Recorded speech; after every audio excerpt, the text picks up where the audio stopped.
Hi, everyone. Welcome to the Healthy Living Scottsdale podcast. I'm your host today. I'm Coach Brandy, as most of you know me, and I'm here with Coach Gracie today. It's just the two of us. Hey, guys. And I shouldn't say just the two of us. It is the two of us. You're getting both of us today. We're going to be talking about low energy availability today. So kind of going through what that is, signs that you might be in a low energy availability state, and then what you can do about it. So before we dive in to low energy availability, wanted to just give a shout out to one of our client of the week. And we're shouting out to Todd today. Todd Violet. Todd, I apologize if I mispronounce your name. We were talking before the podcast about how to correctly pronounce your name. So I will confirm that after this podcast. And either way, irregardless, Todd, you are just really doing amazing. I don't know if anyone has ever trained with Todd, but if you have, you would know Todd comes in and he lifts probably the most weight I think of anyone in the gym. Yeah, I haven't had the opportunity to train him too much except for kind of the past couple weeks. But he comes in and he is so ready to go. Like, even if he's having, kind of a low energy day, he comes in, he's like, nope, I'm going to go heavy. Like, I'm going to do it. He's like, it's strength phase. I might as well do the heavy weight. And I'm like, I love your attitude. So He's been doing great. He's awesome. So consistent. Yeah. Yep. Great attitude. Todd is also someone that I've been working with on nutrition, and he's really crushing it with nutrition. Really on this journey, and he's just each week he comes in and he reports back and he does the things he's supposed to do, and I just really applaud his commitment and his effort to, whether it's in the gym or with his nutrition. Keep it up, Todd. You're doing awesome. Yeah. Okay. So let's dive into this topic, low energy availability.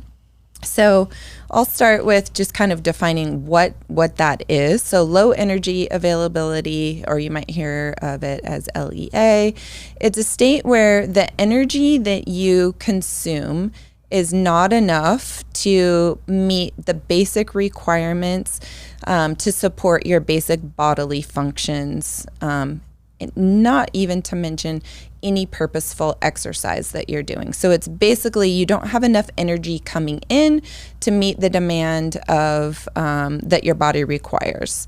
And then you definitely don't have the sufficient energy coming in to meet the energy requirement in terms of, if you're exercising on top of the other energy that you're expending. Anything to add to definition there, Gracie? I would say kind of to simplify that for people. So you kind of want to think about like your basal metabolic rate, which if you have done an in-body scan, which I know like our clients do, that's going to be like the calories that your body is burning at rest. Like, so if you were to basically lay in bed all day and do absolutely nothing, that's like the calories you're burning. That would be your basal metabolic rate. And then on top of that, you have exercise and stuff. So if you're not eating enough to reach your basal metabolic rate, that would be when it's low energy. Yes. And that would be when your body is, we'll get into that. Yeah, and I think, you can have one day maybe where you don't eat enough calories in a day. And I think this low energy availability, or this state that we're talking about, it's more like a chronic condition where day after day, or week after week, you're in this low energy state, and it starts to have an impact on your body.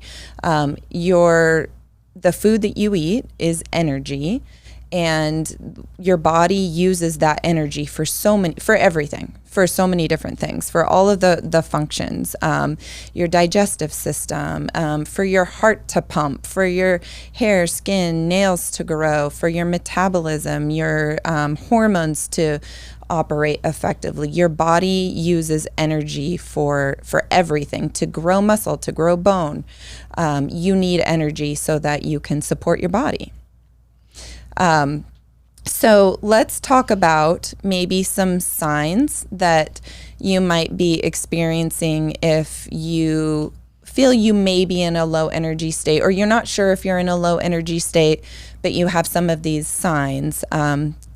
Do you want to start with some, Gracie? Yeah, I think the first sign you're going to see, and probably the most obvious, is fatigue. This is probably if you're waking up in the morning and you're like, I just want to go back to bed, I'm exhausted. Or, after a 30-minute walk, you're like, I'm just dead, I'm exhausted.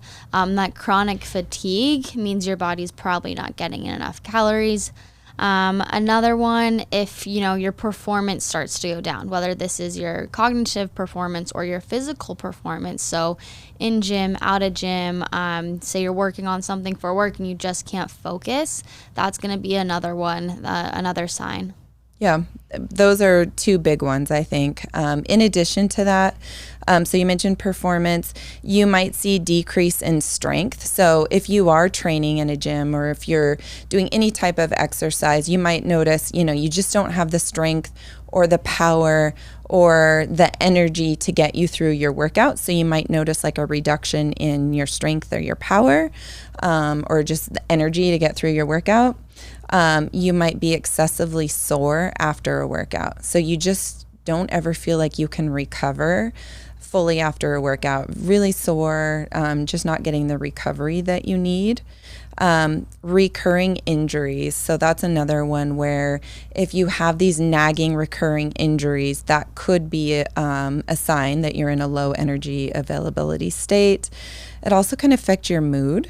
I know you can be really irritable.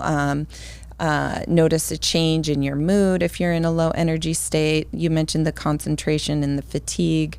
And then just, I think long term, so if you're in a low energy state for a long period of time, you'll notice that your metabolism will actually decrease. You can also lose bone mass and muscle mass as well as a repercussion for low energy.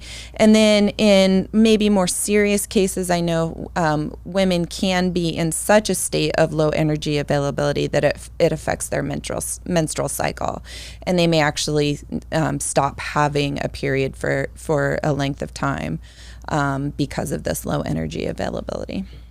Yeah, and I think that's so important. I think a lot of these signs, sometimes we overlook them. We're kind of like, well, it's how I feel every day, so I don't notice it being any different. So just trying to take a minute, check in with yourself, check in with your body. Like, okay, how am I feeling today? Have I been able to focus? Do I feel strong in the gym? All those things. Can I run around with my kids when they get home from school? Check in with yourself. Say, okay, do I feel like I have low energy or am I doing well? Right. So, yeah. Yep. I think that's a good point. Just kind of being mindful about where you are and how you're feeling. So if someone thinks they might be in a state of low energy or they're having, one or two or maybe multiple symptoms that we discussed, what's something that someone can do to reverse that? The number one thing is eat more food, eat more calories, but eating the right type of calories. So making sure that you're not in a state of undernutrition, like in malnutrition, eating those whole foods, eating your protein, making sure that you're getting the right nutrients in your body. So not feeding yourself those processed foods, which actually can also lead to that fatigue. Yeah. Because of all the chemicals and whatnot. So making sure you're feeding your body, fueling your body, because at the end of the day, food is energy. And I can't overemphasize that enough. Food is your body's fuel. So making sure you're eating so that you can, simply have the energy to get out of bed and go brush your teeth or to go to the gym. All those things require energy, like you said. Right. And so that's to get out of a low energy state. That's not even to optimize, right? Mm-hmm. So if you're really trying to, you're working hard in the gym and you want to optimize your health and your physical health, then you need that optimal nutrition in order to do that. And you're not going to be able to get where you need to go if you're operating in a low energy state. You mentioned, protein's really important. That will help with holding on to skeletal muscle mass, increasing skeletal muscle mass. Also, one thing that you mentioned staying away from processed foods. I think it is important to make sure that you're getting enough, you said calories, making sure you're getting enough carbohydrates and fats as well, in addition to the increased protein. So your body's main source of energy comes from carbs and fats. And so if you're not eating enough carbs and fats, then you're going to be in that low energy state. And to really look for those whole source or those whole food items as those sources of carbs and fats rather than the processed foods. Yeah, I think that's so important. And I think a lot of the time, sometimes people get into, a low energy state because they kind of get in this mindset of, oh, carbs are bad for me. Carbs aren't good. But no, it's just the opposite. Carbs are so good for you. You should be fueling yourself with carbs because, like you said, carbs and fats are your body's main source of energy. And so giving yourself those foods, you're going to be able to have more energy to, just complete your activities of daily living.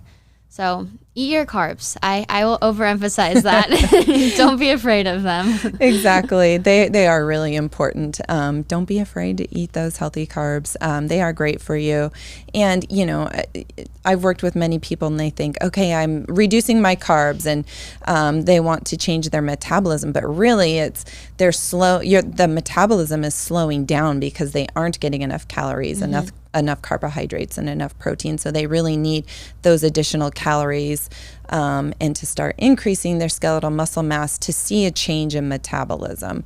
And really the best way to increase your basal metabolic rate is to consume the calories and the protein in a way that you can fuel your body and then eventually reverse that impact. So eat your calories, your proteins, your carbs, your fats.